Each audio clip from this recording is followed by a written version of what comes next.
అయితే ఇక్కడ ప్రాబ్లం ఏంటంటే మీరు కరెక్టే, ఆమె చెప్పింది కూడా ఒక అందుకు కరెక్ట్. ఎందుకంటే లా టేట్స్ వచ్చింది ఏంటంటే ఇప్పుడు ఏదైతే నింద పడ్డ జానీ మాస్టర్ని పక్కన పెట్టేసింది, ఎందుకంటే ఆయన ఒక మగాడు కాబట్టి. అదే నిందేసిన అమ్మాయి ఒక అమ్మాయి కాబట్టి, మహిళ కాబట్టి ఆ అమ్మాయి మీద సరే అమ్మాయి నిజంగానే ఒకవేళ అటువంటి క్యారెక్టర్ ఈ జానీ మాస్టర్ని ఇరికించింది అనుకుందాం, అయినా కానీ ఇప్పుడు అమ్మాయి గురించి మనం బ్యాడ్గా మాట్లాడడానికి లేదు ఇక్కడ. ఎక్కడ మాట్లాడడానికి లేదు, ఎందుకంటే ఇప్పుడు మాట్లాడారు అనుకోండి, మాట్లాడితే జానీ మాస్టర్కి ఇంకా ఉచ్చు బిగుసుకునే అవకాశం ఎక్కువ ఉందంట. ఎందుకంటే నేను ప్రముఖ లాయరు మన దిలీప్ శుంకర్ గారిని నేను ఇంటర్వ్యూ చేసినప్పుడు క్లియర్గా చెప్పాడు ఆయన. ఇప్పుడు ఆవిడ కూడా ఫోన్ చేసి శంకర్ గారితో మాట్లాడితే, అమ్మ నువ్వు ఎక్కడ కూడా ఆ అమ్మాయిని కించపరిచే విధంగా మాట్లాడు, అవన్నీ కూడా ఎవిడెన్స్, అన్ని వీడియోలు వస్తాయి. రేపొద్దున అమ్మాయిని ఇలా నువ్వు కించపరిచే విధంగా మాట్లాడు, కించపరిచావు, ఆ అమ్మాయి క్యారెక్టర్ అసాసినేషన్ చేసావు అని చెప్పేసి మళ్ళీ కేసు ఎక్కువ ఇది అవుతుందమ్మా, నువ్వు ఎవరితో మాట్లాడకని చెప్పారు. అందుకే మనం ఎప్పుడు ఎక్కడ కానీ మనం ఇలా అని మాట్లాడలేము. కాకపోతే ఏంటంటే జనాలు మాట్లాడే వాళ్ళు కూడా చెప్పే వాళ్ళు కూడా తప్పులు ఒప్పులు నిర్ధారణ కాంది. ఇప్పుడు మనం ఏంటంటే మా అమ్మాయికి అన్యాయం జరిగింది, ఎలాంటి న్యాయం చేయాలి? ఇప్పుడు నేను జానీ మాస్టర్ ఫ్రెండ్ అయినంత మాత్రాన, నేను ఒక ఆర్గ్యం చేస్తున్నంత మాత్రాన జానీ మాస్టర్ దగ్గర గ్రేట్, అమ్మాయి తప్పట్లేదు. ఏది చేస్తే అమ్మాయికి న్యాయం జరుగుతుంది. ఈ నిన్న మొన్న జరిగింది కాదు కదా, 2017 జరిగిన విషయాన్ని 2017 జరిగితే సరే అప్పుడు అమ్మాయి ఏంటిది? ఇప్పుడు నిజంగా చెప్పండి, అమ్మాయి ఏజ్ ఎంత కరెక్ట్ చెప్పండి, మీకు తెలుసు కదా అమ్మాయి. అది మీరు మంచి క్వశ్చన్ అడిగారు. ఇప్పుడు అమ్మాయి ఏజ్ అని ఒకసారి చూపించమని, ఆమె ఆధార్ కార్డు సంబంధించింది, ఆ అమ్మాయిని చూపించదు, అమ్మాయి అవసరం లేదు. నేను అమ్మాయి ఏజ్ అని చూపించాలి కదా, సర్టిఫికేట్ లా కానీ అమ్మాయి ఏజ్ గింతుందని చూపించాలి కదా. ఊరికే టూకిగా మీరు చూడండి, లాస్ట్ టైం కూడా నార్సింగ్ సిఐ గారు ఏం చెప్పారంటే 21, 22 అమ్మాయి అని చెప్పేసి అన్నారు.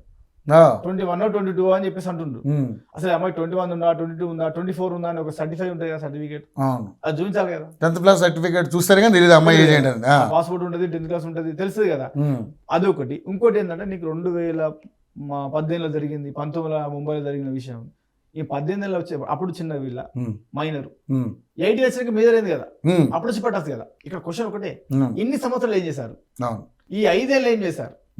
ఈ 5 ఏళ్ళ నుంచి జానీ మా దగ్గర ఇప్పుడు నిన్ను ఇబ్బంది పెడతాడు, నిన్ను బలవంతం చేస్తున్న వ్యక్తి దగ్గర నువ్వు ఎలా ఉంటున్నావు? అందరూ అడుగుతున్నారు. కరెక్ట్. ఇన్ని రోజులు ఎందుకు ఆగారు మీరు? ఇతని కూడా బుద్ధ చీన కూడా పక్క జరు కదా, ఇంకా చాలా మంది ఇలా జరగకుండా ఉంటది కదా. ఇప్పుడు మరి ఇలా మీరు మాట్లాడుతున్నారు. మొన్న లావణ్య గారు పాప ఆమె ఫోటోలు వీడియోలు పట్టుకుని రోడ్డు ఎక్కి పిచ్చాలకి తిరిగింది, నాకు న్యాయం చేయండి అని. మరి ఆమె కూడా న్యాయం చేయాలి కదా. ఆమె నిన్న రిపీట్లో చూసిన 16 ఏళ్ళ నుంచి ఈ రాజు అనే వ్యక్తి ఇంకా అరాచం పెట్టిండట, 16 years నుండి. ఆమెకు న్యాయం జరగాలి, ఆమె కూడా ఆడకూతురు కదా. న్యాయం అందరు జరగాలి, తెలుసో తెలియకో ఆమె మత్తులో ఉండో ఇవన్నీ చేసినా కూడా న్యాయం అందరూ న్యాయం చేయాలి. ప్రతి వ్యక్తులు మనం సొసైటీలో ఒక విలువ ఉంటామంటే ప్రతి వ్యక్తులు న్యాయం చేయాలి. నేను ఎందుకు చెప్తున్నా అంటే అనేక రకాల సేవ కార్యక్రమాలు చేస్తున్నా, మా వీడియోలు చూడండి, 10 మందికి సాయం చేస్తున్నాం. అలా 10 మందికి నష్టం జరిగినప్పుడు కూడా మనం మాట్లాడుతాం. మనం సొసైటీలో విలువ ఉన్నప్పుడు, కష్టం ఉన్నప్పుడు కూడా మనం ముందుకెళ్ళాలి. కష్టం ఉన్నప్పుడు మనం చేసాం, ఉన్నప్పుడు ఎక్కువ ముందున్నాం కాబట్టి సమస్య వచ్చినప్పుడు మనం మాట్లాడాలి, చెప్పాలి కదా. ఇప్పుడు ఇంకోసారి గతంలో జరిగింది కదా, ఇంకెప్పుడు ఏ ఆడ కూతురికి ఇలాంటి అనేది జరగకుండా ఎలా చేయాలి? ఇప్పుడు ఒక్క వ్యక్తి శిక్షిస్తే, ఒక్క ఊరిస్తే ఇదంతా సెట్ అయిపోతుందా? సమాజం మారిపోద్దా? సంఘటన జరగకుండా ఉంటుందా అంటే రేపే నేనే చెప్తా, జాని ఉరిదేమని చెప్తా. ఎవరైతే గ్యారంటీ ఇస్తారో వాళ్ళు చెప్తున్నా నేను. ఇంకోసారి సమాజం ఆడకూతుర్ని ఇలా ముట్టుకోవద్దు అని అంటే ఉరిదేమని చెప్పండి. కాకపోతే మరి వాళ్ళ భార్య పరిస్థితి ఏంటి? వాళ్ళ పిల్లల పరిస్థితి, వాళ్ళ భార్య కన్నా ఏం చేస్తారా? ఒక్కడే ఒంటరి వాడైతే ఏం కాదు.